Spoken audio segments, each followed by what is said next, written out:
When people talk about Linux distributions, the conversation almost always circles back to the same handful of names. Ubuntu, Fedora, Arch, Debian, Linux Mint. These are the celebrities of the Linux world. They dominate YouTube tutorials, online forums, tech blogs, and recommendation lists. But beyond those well-known giants lies an entire ecosystem of powerful, innovative, and surprisingly polished Linux distributions that rarely get the spotlight they deserve. These underrated distros are often built by small but passionate communities, designed with unique philosophies, or optimized for specific use cases that the mainstream ignores. And in many cases, they offer experiences that rival or even surpass the popular choices. One of the most overlooked Linux distributions is Solus. Solus isn't based on Debian, Ubuntu, or Arch. It's an independent distribution built from scratch, and that alone makes it special. It uses its own package manager called EOPG and focuses heavily on delivering a curated, stable, and performance-optimized desktop experience. What truly sets Solus apart is its Budgie desktop environment, which was originally developed by the Solus team. Budgie strikes a perfect balance between modern aesthetics and traditional usability. It's clean, elegant, and intuitive without being bloated. Solus follows a rolling release model, but unlike Arch, it's curated and tested before updates are pushed out, meaning you get relatively fresh software without constant instability. For desktop users who want something different from Ubuntu-based systems but don't want the complexity of Arch, Solus is an incredibly underrated choice. Another distribution that deserves far more attention is Void Linux. Void is often described as a minimalist's dream. It's an independent distribution that doesn't rely on systemed, which is already a big draw for users who prefer alternatives like Runit. Void's package manager, XBPS, is fast and efficient, and the entire system feels lean and responsive. What makes Void special is its simplicity and transparency. It doesn't try to hold your hand, but it also doesn't overwhelm you with unnecessary complexity. You get a clean, flexible base system that you can shape however you want. For users who appreciate control and performance, but don't necessarily want to dive fully into the Arch ecosystem, Void offers a refreshing middle ground. Then there's Nitrux, a visually striking distro that often gets overshadowed by larger, CABIS distributions like Ubuntu or KDE Neon. Nitrux is built on Debian but heavily customized with a focus on modern design and portability. It uses the NX desktop, a customized KDE Plasma environment with a sleek, futuristic look. But what truly makes Nitrux unique is its emphasis on app image packages. Instead of relying solely on traditional package management, Nitrux promotes app images for application distribution. This approach reduces dependency conflicts and keeps the base system cleaner. It's a bold idea that doesn't always get the recognition it deserves. For users who want a modern, visually cohesive Linux experience with an experimental edge, Nitrux is worth serious consideration. If you're someone who values stability above all else but finds Debian a bit too barebones and Ubuntu a bit too commercial, MX Linux is a hidden gem. MX Linux consistently ranks high on popularity charts but rarely gets discussed in mainstream Linux conversations. It's based on Debian stable, meaning rock-solid reliability, but it layers on top a suite of powerful graphical tools that simplify system management. These MX tools make it incredibly easy to configure everything from boot options to package installation. It's lightweight, efficient, and surprisingly flexible. MX Linux is particularly well-suited for older hardware, yet it feels modern and responsive. It's the kind of distro that quietly does everything right without demanding attention. Another distribution that flies under the radar is EndeavourOS. While Manjaro tends to dominate the Yeezy Arch conversation, EndeavourOS offers a cleaner, closer-to-Arch experience without unnecessary modifications. It provides a simple graphical installer and a choice of desktop environments, but once installed, it stays out of your way. There's no heavy theming or custom repositories that diverge significantly from Arch. You get near vanilla Arch with just enough guidance to make installation painless. For users who want to learn Arch without starting from absolute scratch, EndeavourOS is an ideal stepping stone. It's honest about what it is and doesn't try to oversell itself. Alpine Linux is another massively underrated distribution, particularly outside of server and container environments. It's known for being extremely lightweight and secure, using Muzzle libc and BusyBox instead of the more common glib and EU core utilities. Alpine is widely used in Docker containers because of its tiny footprint, but as a desktop system, it's rarely discussed. While setting up Alpine for desktop use requires some effort, the result is an incredibly lean and efficient system. It's perfect for advanced users who want maximum control and minimal overhead. Alpine's security-first design also makes it appealing for privacy-focused individuals. KAOS is a distribution that takes a bold and focused approach. It's built around KDE Plasma and Qt applications exclusively.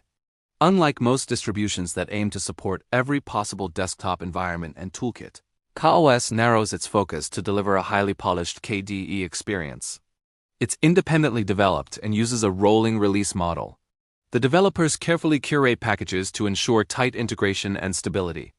The result is a cohesive system that feels purpose-built rather than cobbled together. If you love KDE Plasma and want a distro that treats it as more than just one option among many, KAOS is an underrated powerhouse.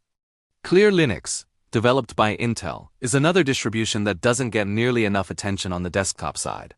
It's designed with performance optimization in mind, particularly for Intel hardware. Clear Linux uses aggressive compiler optimizations and a unique bundle-based package management system. Benchmarks often show it outperforming other distributions in certain workloads. While it's more commonly associated with cloud and enterprise environments, Clear Linux can be used as a desktop system. It may not be beginner-friendly, but for performance enthusiasts and developers, it offers impressive speed and efficiency gains. OpenMandrava is a name that rarely comes up these days, yet it carries a legacy that dates back to Mandrake Linux. It's an independent distribution that focuses on delivering a polished KDE experience.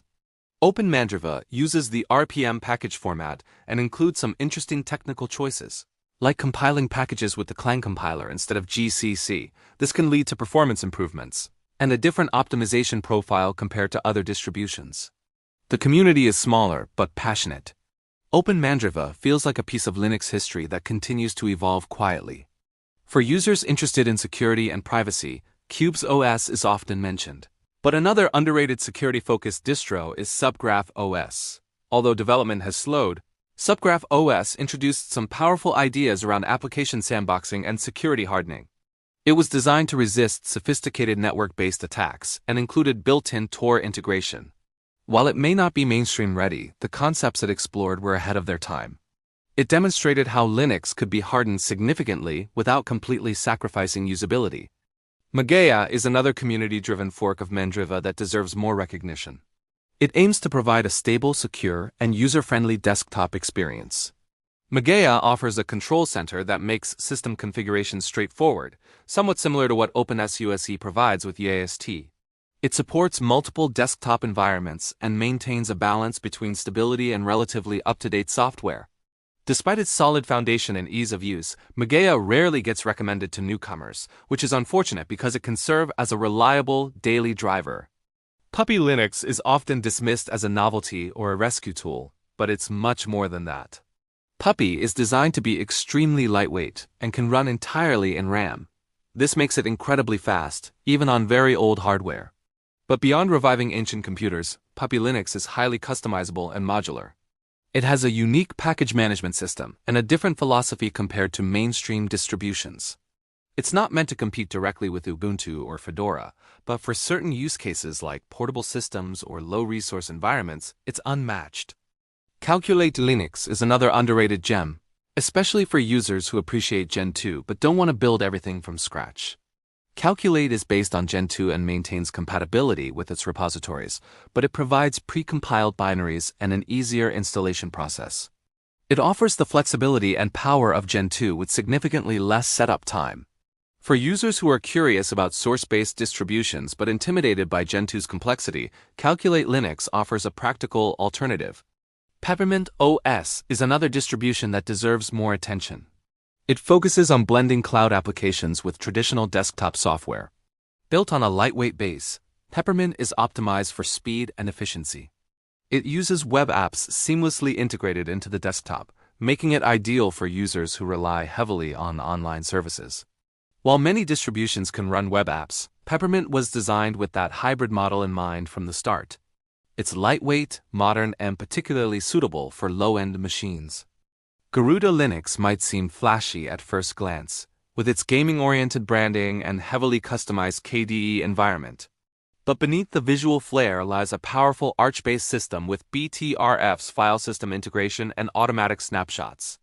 This means users can easily roll back their system if something breaks, a feature that reduces the fear often associated with rolling release distributions. While Garuda does get some attention in gaming circles, it's still overshadowed by bigger Arch derivatives. Yet its focus on performance tweaks, gaming tools, and user-friendly features makes it one of the more innovative Arch-based distros available. Artix Linux is another distribution that appeals to users who want an Arch-based system without system. It offers alternatives like OpenRC, Runit, and S6. For users concerned about systems complexity or philosophy, Artix provides choice and flexibility. It maintains compatibility with much of the Arch ecosystem, while offering a different init system. That level of customization is rarely discussed outside niche communities. Bodhi Linux is a lightweight distribution based on Ubuntu, but featuring the Moksha desktop environment. A fork of Enlightenment, Moksha is incredibly lightweight yet visually unique. Bodhi doesn't come with a large suite of pre-installed applications, allowing users to build their system the way they want. It's fast, efficient, and ideal for older hardware. Despite being around for years, Bodhi rarely gets mentioned in mainstream Linux recommendations. TinyCore Linux is perhaps one of the most extreme examples of minimalism. The core system is incredibly small, and users build up functionality by adding extensions. It's not designed for beginners, but for those who want to understand Linux at a fundamental level, TinyCore is a fascinating playground. It challenges the idea of what a full operating system needs to include by default. In the end, the Linux ecosystem is far more diverse than most people realize. The mainstream distributions dominate conversations because they're accessible, well-documented, and backed by large communities. But the underrated distros often push boundaries, experiment with new ideas, or refine specific niches in ways the big players can't. They remind us that Linux isn't just about popularity, it's about freedom, customization, philosophy, and innovation. Exploring these lesser-known distributions can be incredibly rewarding. You might discover a workflow that suits you better, a performance boost you didn't expect, or a community that aligns more closely with your values. The beauty of Linux lies in its diversity. And sometimes the most interesting experiences are found off the beaten path, in the distributions nobody talks about but absolutely should.